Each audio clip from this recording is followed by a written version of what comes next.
Hello મિત્રો, આજે આપણો આ પહેલો વ્લોગ છે અને આપણે જવાના છીએ વિહાપાના છગે. તો તમે લાસ્ટ લગીન બના રહેજો આપણા વિડીયો. અને પછી અમે ઝીણી ઝીણી બાકાજી બોલાવતા અમે પહોંચી ગયા ગાડા માર્ગે. અને પછી ત્યાં તો કાળું મારો બેટો કે મારે માવો ખાવો છે, તો પછી એને માવો ખવડાવ્યો. મારું બેટું જંગલ આવી ગયું. જંગલમાં પછી અમારે અહીંયા હાવજની બહુ બીક લાગતી હતી, એટલે અમે બીતા નીકળી ગયા. પછી ઢોર કે આ લુકી લઈશું કે સીમમાં શું કરવાય. ત્યાં તો આ બધાને પાછો ઠાકોડો બહુ લાગી જાય. પછી મુનિ કે મારે આરામ કરવો છો.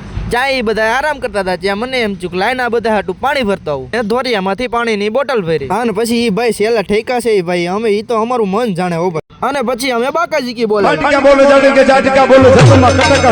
ફાઇનલી મિત્રો અમે પૂગી ગયા છીએ વિહાપાના છગે. અને પછી અમે શ્રીફળ વધાર્યું અને દર્શન કર્યા. ત્યાં તો પાછું મુનિને સાકું વાગી ગયું. અને પછી તો આ ગલુડિયા કેવા મીંડા હવે સાવ તો સારું છે હો ભાઈ. તો આ મિની વ્લોગ અહીંયા સમાપ્ત કરીએ છીએ. અને તમને અમારો મિની વ્લોગ ગમ્યો હોય તો લાઈક કરજો, શેર કરજો અને સબસ્ક્રાઈબ ભૂલતા જ નહીં હો.